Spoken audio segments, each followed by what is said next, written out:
Bismillah, Assalamualaikum warahmatullahi wabarakatuh. Apa kabar anak-anak semua? Semoga Anda semuanya dalam keadaan sehat walafiat ya. Baik, di pertemuan kali ini kita akan membahas akuntansi pajak atas mata uang asing ya. Ini materi lanjutan untuk perkuliahan kita di semester ini. Perkembangan perekonomian, perkembangan teknologi maupun perkembangan informasi yang semakin canggih ini membuat aktivitas dalam hal bisnis ini semakin pesat. Tidak hanya di dalam negeri, tetapi kita juga sudah banyak sekali merambah aktivitas bisnis, aktivitas usaha dengan entitas-entitas yang ada di luar negeri. Sehingga banyak sekali transaksi yang dilakukan atau transaksi yang terjadi dalam suatu entitas itu tidak hanya berupa transaksi dalam mata uang yang sama yaitu rupiah, tetapi seringkali juga terjadi transaksi dalam mata uang asing. Nah, ini kalau kita lihat perkembangannya saat ini ya, baik industri perusahaan yang besar, entitas besar maupun yang skalanya UKM kalau saat ini sudah banyak banget. Tidak sedikit di marketplace juga didatangkan barang-barang ketika Anda searching, Anda belanja, Anda cari suatu barang, ternyata di situ dituliskan pengirimannya adalah dari luar negeri. Nah, harga di sini yang ditentukan biasanya juga dapat berubah karena mengikuti kurs. Ada juga yang pihak dari Indonesianya, dari dalam negeri itu sudah menentukan atau memberikan harga yang tidak berubah karena dia sudah menghitungnya, sudah menambahkan dengan perkiraan kira-kira nanti kursnya berapa sehingga dia tidak mengalami kerugian kayak gitu ya. Jadi saat ini sudah luar biasa banget transaksi dalam mata uang asing, sudah semakin menjamur ya.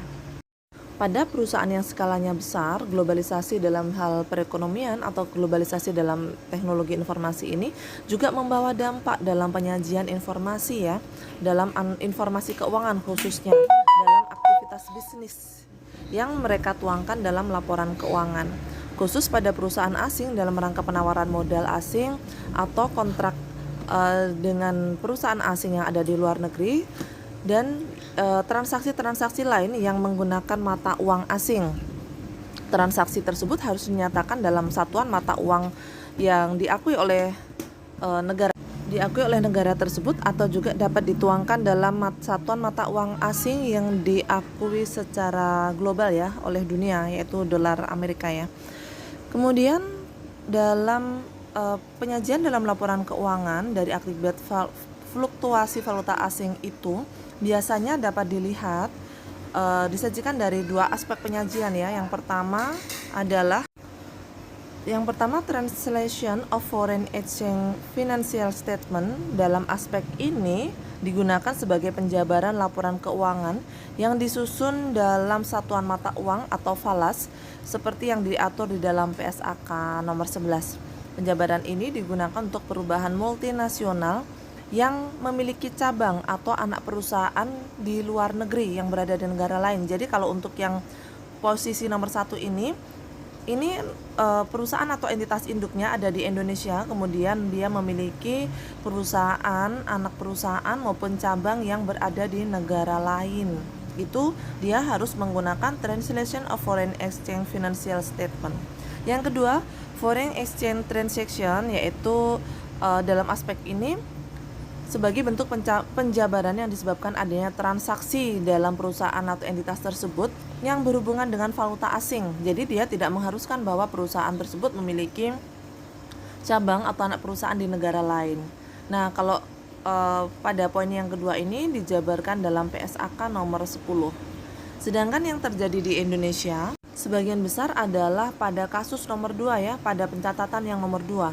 Karena pada pencatatan yang nomor 1, translation of foreign exchange financial statement itu tidak banyak terjadi di Indonesia karena tidak banyak perusahaan induk yang ada di Indonesia, kemudian dia menjadi perusahaan multinasional yang memiliki anak cabang di luar negeri. Nah, kasus yang ada di Indonesia sebagian besar, kebanyakan adalah dia memiliki perusahaan induk di luar negeri dan di Indonesia ini adalah letak untuk anak cabangnya ya. Jadi di Indonesia kasus yang paling banyak terjadi adalah menggunakan foreign exchange transaction atau transaksi dalam satuan mata uang asing. Berikut contoh untuk transaksi yang menggunakan satuan mata uang asing. yang terjadi antara entitas yang ada di Indonesia dengan negara lain. Yang pertama ada utang dagang. Utang dagang sebagaimana dengan namanya sebenarnya modelnya sama ya, seperti utang dagang antar yang terjadi pada suatu entitas dengan transaksi atau dengan mata uang rupiah biasa. Jadi terjadi karena memang adanya aktivitas pembelian secara kredit, maka akan timbul hutang ya. Jadi di sini akibat kredit impor. Impor kan kita membeli barang dari luar negeri, baik untuk barang dagang maupun pembelian barang modal. Kemudian yang kedua hutang jasa, hampir sama, timbul hutang juga, tetapi akibat dari jasa yang terjadi sebagai akibat struktur permodalan perusahaan yang sebagian dibiayai dengan pinjaman luar negeri. Biasanya dia menggunakan hutang pada lembaga keuangan yang ada di negara lain dalam bentuk valuta asing, baik berupa pinjaman jangka pendek maupun pinjaman jangka panjang. Jika terjadi hutang jasa karena ada pinjaman di luar negeri, maka selanjutnya akan timbul yang namanya hutang bunga pinjaman sebagai akibat pinjaman dalam bentuk falas ya. Jadi akan ada hutang bunga atas pinjaman yang terjadi. Jadi bunga itu nanti juga akan dibayarkan dalam bentuk satuan mata uang asing. Selanjutnya adalah piutang. Apakah orang Indonesia atau entitas yang ada di Indonesia itu hanya melakukan impor aja? Ternyata tidak. Ternyata mereka juga banyak yang sudah mulai kebalikannya atau sebaliknya, timbul juga piutang atau melakukan transaksi penjualan, sehingga akan timbul atau melakukan ekspor sehingga akan timbul yang namanya piutang. Selanjutnya adalah dividen dalam bentuk valuta asing. Biasanya ini didapatkan ketika orang Indonesia atau entitas dalam negeri melakukan investasi pada entitas di negara lain, sehingga dividen yang akan dibagikan jika dibagikan dalam bentuk tunai itu akan diterimakan dalam bentuk valuta asing ya. Dan mungkin transaksi dalam bentuk kas atau transaksi secara tunai dalam bentuk valuta asing, atau bisa juga dalam bentuk dividen yang diberikan secara tunai maupun dalam bentuk tabungan maupun dalam bentuk yang lain. Intinya mereka kalau transaksi tersebut atau investasi tersebut terjadi dengan entitas di luar negeri, biasanya tetap menggunakan satuan mata uang asing yang diakui.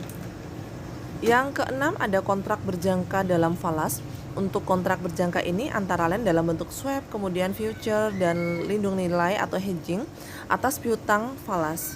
Transaksi-transaksi tersebut yang dapat mengakibatkan kebingungan atau kerancuan dalam pencatatan ya. Banyak sekali entitas yang masih bingung juga memperlakukan seperti apa atas transaksi-transaksi yang menggunakan satuan mata uang asing. Mungkin mana saja sih yang harusnya dijabarkan dalam bentuk rupiah? Kemudian apakah semua transaksi yang terjadi harus diubah menjadi satuan mata uang rupiah? Kemudian kita harus pakai kurs mana sebenarnya? Nah, kurs yang terjadi di Indonesia kan banyak gitu yang diakui. Jadi tidak hanya satu jenis kurs aja. Kemudian kalau misalkan saja kurs yang diakui yang ini, nanti nilainya seperti apa, perlakuan akuntansi atau pencatatannya seperti apa. Nah, itu yang harus diperhatikan oleh setiap entitas yang mengalami atau dalam satuan usahanya timbul transaksi dalam mata uang asing. Dalam teori akuntansi maupun praktik akuntansi terdapat pengelompokan pos-pos yang harus dijabarkan dalam mata uang asing. Yang pertama adalah pendekatan moneter atau non-moneter. Pos-pos moneter telah dinyatakan dalam mata uang pada akhir periode berjalan dan telah terjadi perubahan nilai valuta asing. Hal ini terdapat dalam PSAK nomor 10 ya.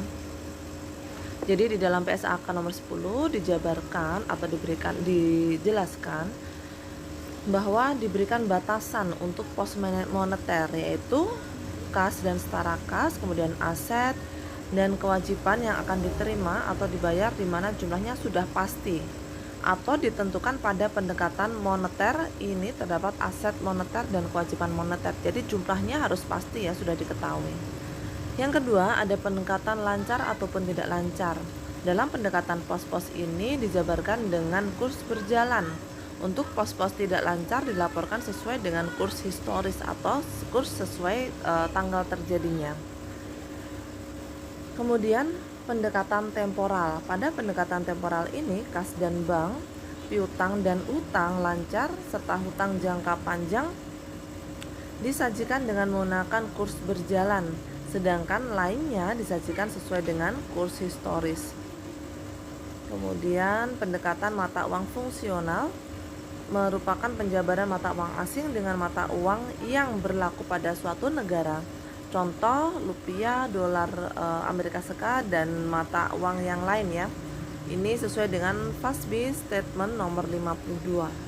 Pada transaksi dengan mata uang asing, karena kurs itu tidak dapat kita prediksi kapan dia bisa naik, kapan bisa turun, kapan rupiah menguat, kapan rupiah melemah, kita tidak bisa prediksi dan tidak bisa menentukan di awal. Sehingga sangat mungkin sekali terjadi adanya kerugian akibat selisih kurs. Kalau ada kerugian, maka bisa jadi ada terjadi keuntungan juga. Kalau untung sih aman, Bu.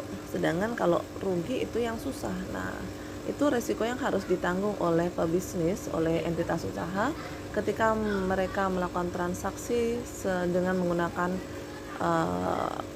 satuan mata uang asing ya. Jadi harus benar-benar diantisipasi dengan baik ya. Makanya mereka kadang menggunakan swap, ada kontrak future, melakukan hedge, itu karena dalam rangka melindungi nilai dari transaksi yang mereka lakukan dengan satuan mata uang asing. Perlakuan akibat kerugian selisih kurs terdapat beberapa teori yang biasa digunakan. Yang pertama adalah menggunakan pembebanan langsung dalam perhitungan laba atau rugi pada periode terjadinya perubahan. Anda bisa cek di halaman 214 pada buku akuntansi pajak Waluyo edisi ke-7 ya, penerbit Salemba 4. Selanjutnya, penangguhan dan amortisasi selama periode berikut sesuai saat realisasi. Pada pendekatan ini, kerugian akibat selisih kurs yang dimasukkan dalam akun selisih kurs yang ditangguhkan. Yang ketiga, dikapitalisasi ke dalam harga aset yang bersangkutan. Jadi teori-teori ini yang biasa digunakan untuk mencatat atau untuk mengakui atau memperlakukan kerugian akibat dari selisih kurs ya, ketiga teori tersebut. Sedangkan untuk akuntansi atau aturan secara akuntansi sendiri di dalam PSAK hanya digunakan untuk pos-pos moneter dan transaksi lindung nilai atau transaksi hedge. Sedangkan untuk transaksi non moneter maka tidak boleh digunakan dan harus dijabarkan dengan kurs historisnya.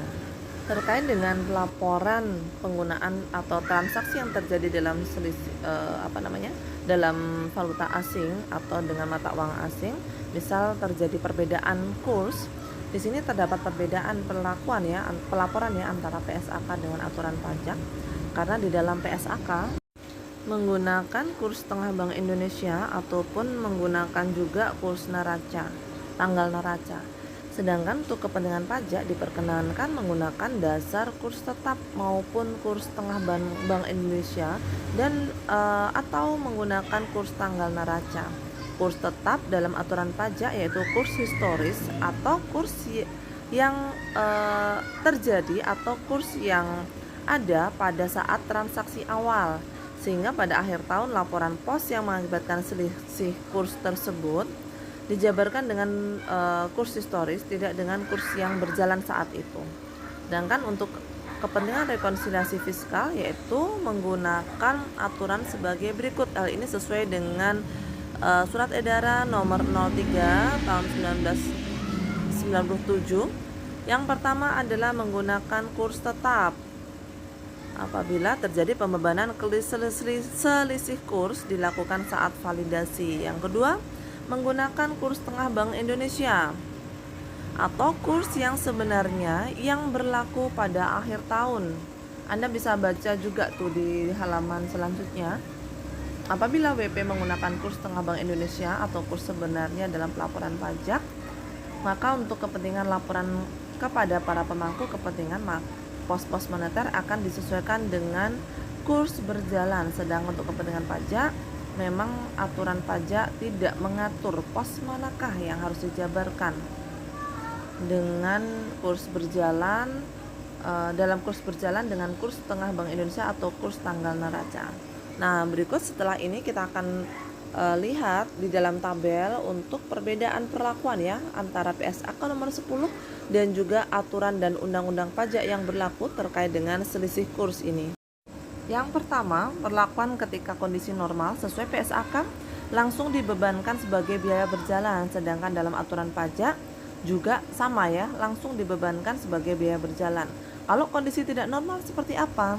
Pada PSAK nomor 10 dikapitalisasi sebagai carrying amount asset asal tidak melebihi jumlah terendah antara replacement cost dan amount receivable recoverable.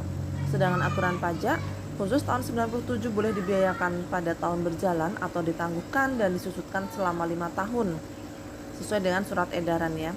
Ini pada perlakuan khusus pada tahun tersebut saja. Kemudian untuk kurs yang dipakai sesuai dengan PSAK nomor 10 dia menggunakan spot rate tanggal neraca atau juga boleh menggunakan kurs tengah Bank Indonesia. Jadi kalau PSAK menggunakan pilih salah satu di antara dua tersebut.